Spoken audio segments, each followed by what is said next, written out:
kita bertemu lagi di pertemuan ke-8. Pada pertemuan ke-8 ini kita akan membahas tentang mewawancarai kandidat. Jadi untuk pertemuan ini tujuan pembelajarannya adalah yang pertama, nanti Anda dapat menyebutkan dan memberikan contoh jenis-jenis utama wawancara seleksi. Yang kedua, menyebutkan dan menjelaskan kesalahan-kesalahan utama yang dapat mengurangi kegunaan dari wawancara. Ketiga, Anda dapat mendefinisikan wawancara situasional terstruktur dan memberikan contoh pertanyaan situasional, pertanyaan keperilakuan, dan pertanyaan latar belakang yang memberikan struktur. Yang keempat adalah apa sajakah poin-poin utama yang harus diketahui ketika kita mau memberikan penawaran pada pekerjaan. Nah, kita mulai yang pertama, jenis-jenis dasar wawancara. Oh ya, sebelum saya lanjutkan, saya sangat berharap Anda membaca lebih detailnya tentang wawancara kandidat ini di buku bab 7 di Gary Dessler ya. Oke, kita lanjut lagi, jenis dasar wawancara. Nah, sebetulnya para manajer atau orang-orang HRD itu melakukan wawancara berbagai jenis begitu ya. Di antaranya adalah wawancara penilaian kinerja, wawancara keluar, dan juga wawancara seleksi. Nggak cuma itu sih, sebetulnya ada wawancara untuk kenaikan jabatan seperti itu ya. Nah, tapi pada bab ini kita akan membahas khusus tentang wawancara seleksi. Nah, di sini untuk wawancara kita bisa bedakan dalam 3 hal. Yang pertama adalah wawancara itu bentuknya terstruktur atau tidak terstruktur. Yang kedua, kita bisa melihat dari isinya. Dan yang ketiga, itu bagaimana caranya kita melakukan wawancara tersebut. Oke, kita mulai yang pertama. Yang pertama itu adalah wawancara terstruktur dan tidak terstruktur. Wawancara yang tidak terstruktur, namanya saja tidak terstruktur ya. Karena tidak terstruktur, maka tidak ada struktur khusus atau persiapan khusus untuk melakukan wawancara. Sehingga apa yang dipikirkan oleh pewawancara itulah yang akan ditanyakan begitu. Sedangkan wawancara yang terstruktur itu pewawancara sudah menyiapkan daftar wawancara, daftar pertanyaan untuk wawancara, sehingga pertanyaannya bisa sama antara pewawancara satu dengan pewawancara lainnya seperti itu. Nah, terus manakah yang harus digunakan gitu ya, wawancara terstruktur atau wawancara tidak terstruktur? Wawancara terstruktur itu pada umumnya lebih unggul gitu ya.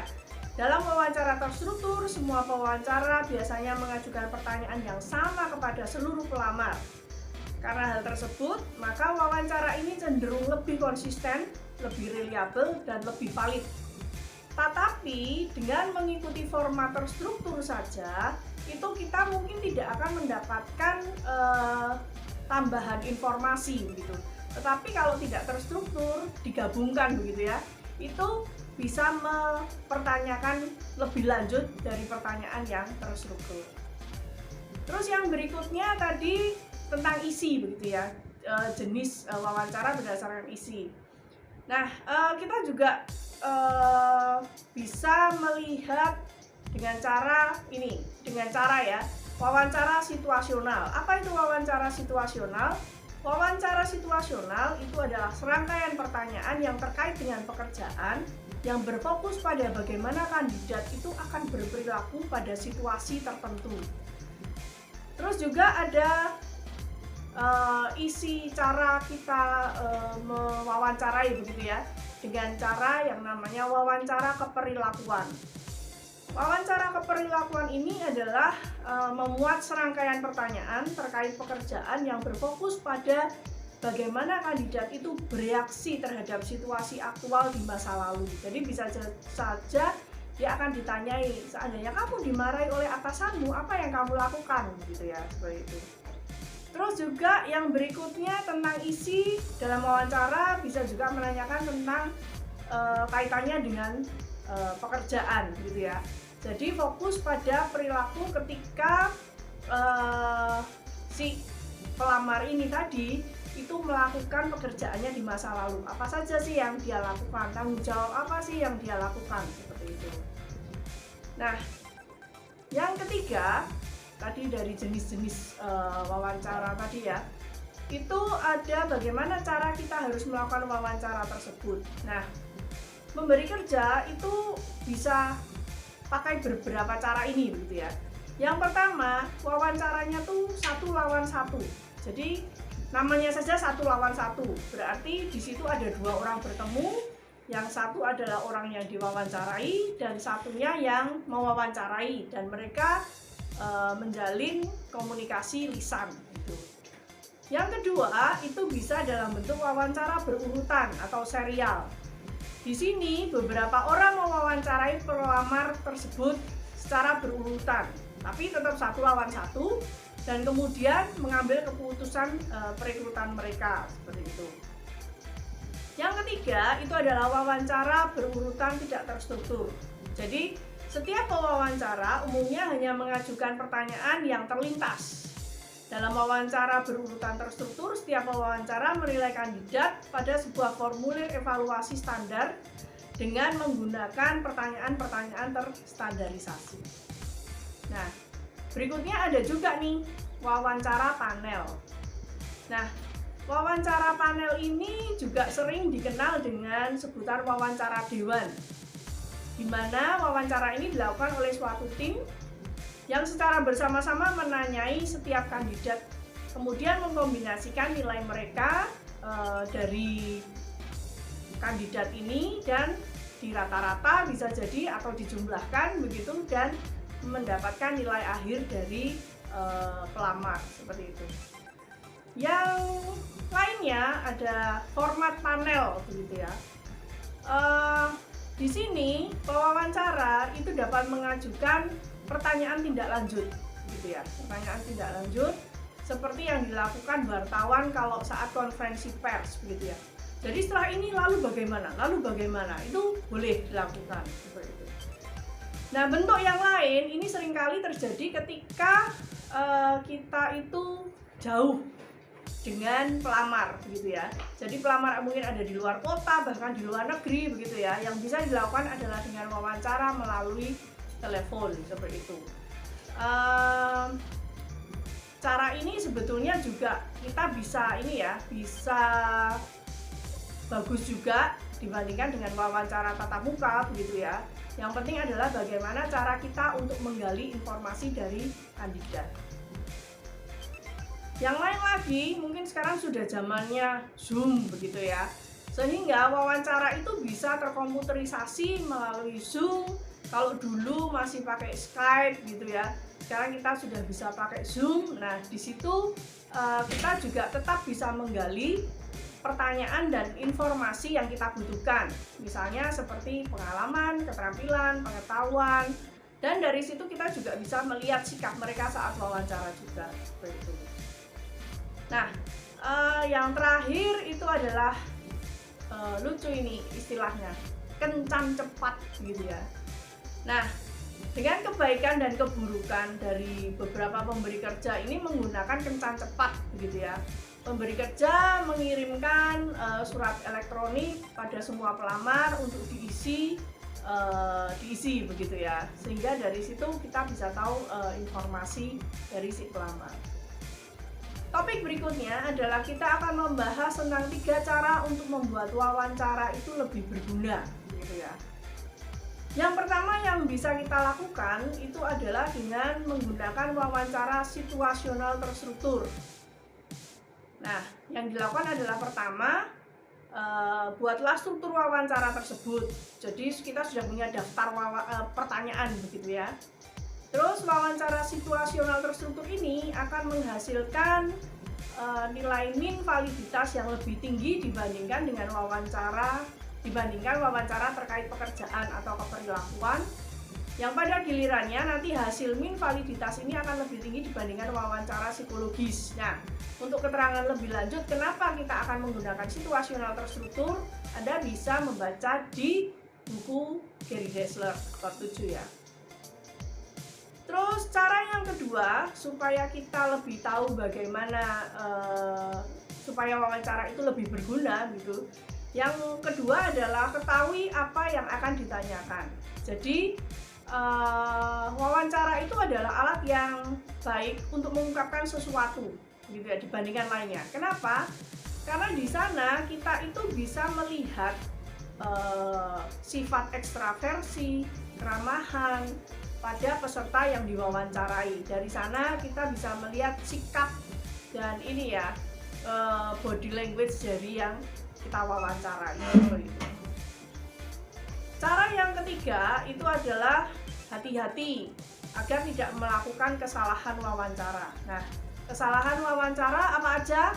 Oke, kita bahas ini. Yang pertama itu adalah kesan pertama. Jadi atau sering disebut dengan penilaian seketika. Mungkin kesalahan yang paling luas adalah pewawancara itu seringkali membuat kesimpulan atau penilaian seketika pada saat dia melihat perilaku atau sikap dari orang yang diwawancarainya itu dalam menit-menit awal gitu ya. Jadi karena dia tersenyum maka wah ini mesti ramah seperti itu ya. Jadi kesan pertama ini hati-hati dan ini sering terjadi. Atau karena penampilannya, wah dia pakai baju bermerek gitu ya, wah pasti ini orang tingkat kelas atas misalnya seperti itu. Jadi kesan pertama ini bisa membuat kita salah menilai orang seperti itu. Kesalahan yang kedua adalah tidak mengklarifikasi apa yang dibutuhkan dari pekerjaan. Jadi pewawancara yang tidak mempunyai gambaran akurat tentang apa yang diminta oleh pekerjaan atau jenis kandidat seperti apa yang baik untuk bisa untuk melakukan pekerjaan itu, kemungkinan dia akan melakukan stereotip atau mencari kandidat yang sesuai dengan keinginannya dia. Jadi keinginan pewawancara bukan pada keinginan atau kebutuhan dari pekerjaan itu sendiri. Kesalahan yang tiga itu adalah kesalahan urutan. Di sini urutan-urutan pelamar itu mempengaruhi bagaimana kita menilai begitu ya. Kadang-kadang kalau kita menemukan yang pertama itu baik, terus kita akan melihat yang berikut-berikutnya itu menjadi jelek. Kita akan menilai mereka yang berikutnya jelek. Seperti itu yang mungkin terjadi.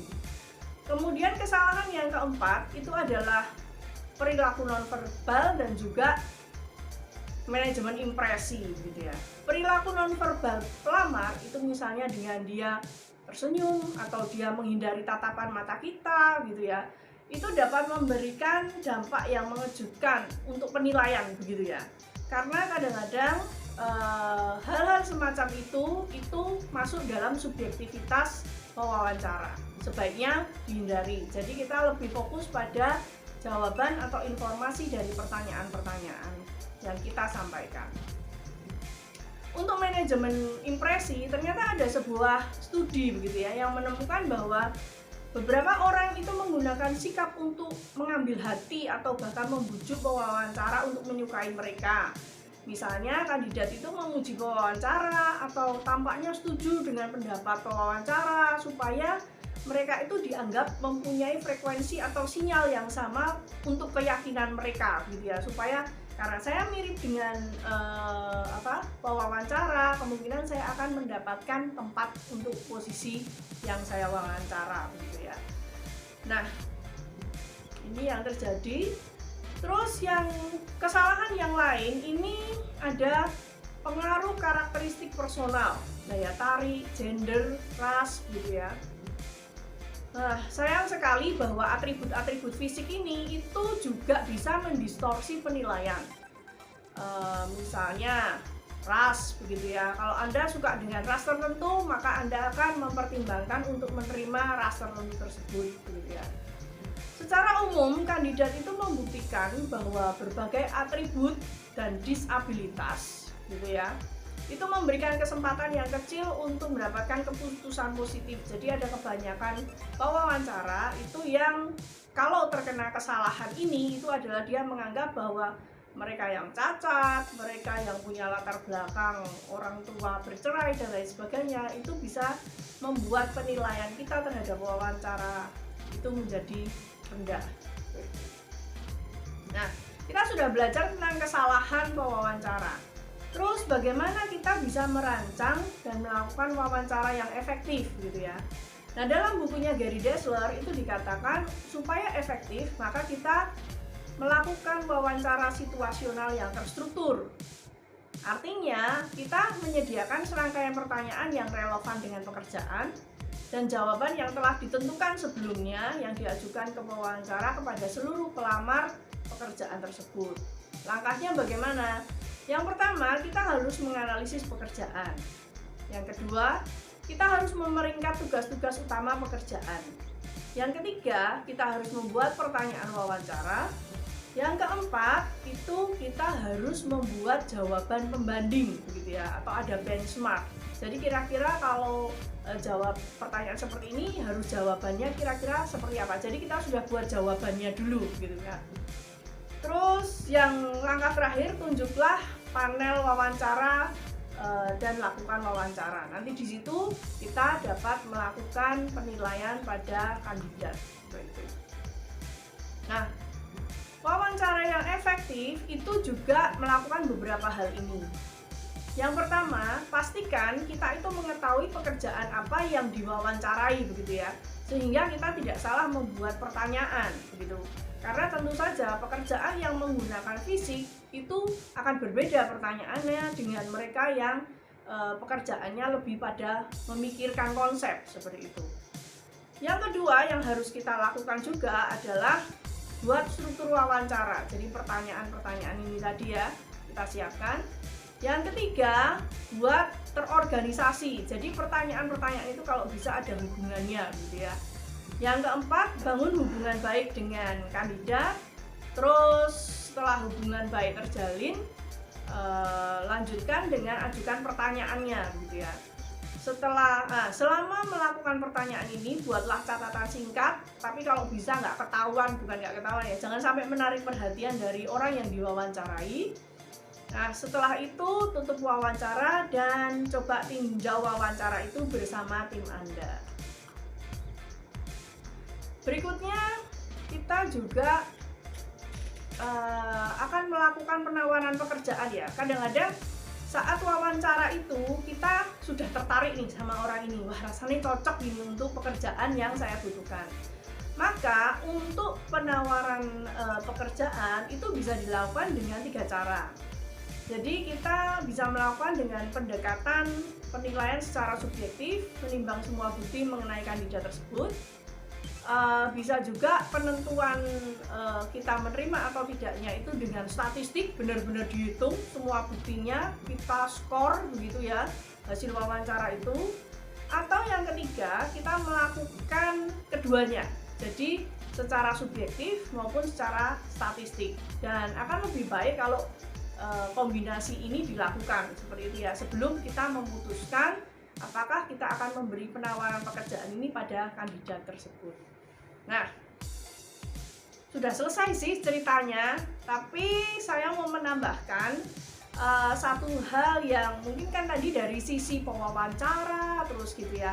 Saya mencoba memberikan tips. Sebenarnya tips ini sangat singkat gitu ya. Kalau Anda mau, Anda bisa cari di banyak sumber tentang tips untuk peserta wawancara. Nah, ada 6 hal yang saya sampaikan pada Anda untuk Anda melakukan wawancara. Jadi Anda sebagai pesertanya ya.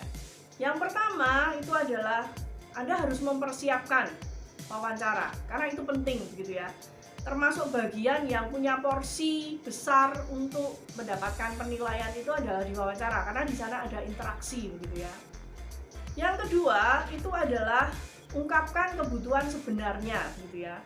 Jadi kebutuhan sebenarnya dari wawancara, artinya kalau wawancara itu memberi pertanyaan pada Anda ya jawablah pertanyaan itu, jangan menjawab untuk pertanyaan yang lain gitu ya. Yang ketiga, hubungkan diri Anda dengan kebutuhan pewawancara. Jadi apa yang bisa Anda cocokkan dari diri Anda dengan pertanyaan-pertanyaan pewawancara, termasuk juga kebutuhan pekerjaan. Tetapi bukan berarti Anda harus memaksakan diri untuk mencocok-cocokkan karena Anda butuh pekerjaan. Jadi apa yang Anda punya itu yang Anda bisa berikan untuk pekerjaan itu. Jadi ada mematchkan. Anda harus mematchkan atau memfitkan diri Anda dengan pekerjaan Anda. Disitulah penjelasan yang harus Anda berikan. Yang keempat, cobalah berpikir sebelum menjawab. Berpikir ini kadang-kadang tidak selalu berpikir jawaban ya. Kita bisa jadi berpikir untuk memaknai pertanyaan dari pewawancara. Karena kadang-kadang tidak semua pewawancara itu secara lugas menanyakan pertanyaan, tetapi dia bercerita panjang lebar gitu ya. Terus kita diminta untuk membuat kesimpulan. Nah ini jadi nggak perlu terburu-buru untuk menjawab seperti itu ya. Tetapi juga jangan terlalu lama begitu. Oke, terus yang kelima adalah ingat bahwa penampilan dan antusiasme Anda dalam wawancara itu juga menjadi penilaian. Jadi cobalah berpenampilan sesuai dengan kebutuhan pekerjaan itu. Jadi kalau Anda misalnya pekerjaan lapangan ya jangan memakai rok mini dan high heel begitu ya. Tetapi cobalah memakai celana panjang, bahkan sepatu cat pun tidak apa-apa. Sesuaikan dengan ini pekerjaan yang Anda lamar. Dan juga antusiasme, semangat Anda pada saat menjawab pertanyaan dan juga mengemukakan pendapat Anda gitu ya. Dan yang tadi Anda mesti ingat, kesalahan yang sering terjadi ini kadang-kadang sih jadi nilai poin tambahan kita ya. Kan mereka sukanya mewawancara ini kena halo efek atau kesan pertama gitu ya. Jadi yang harus Anda persiapkan adalah kesan pertama Anda harus baik dan menarik. Begitu dari saya untuk bab 7 ini. Selamat belajar dan tetap semangat.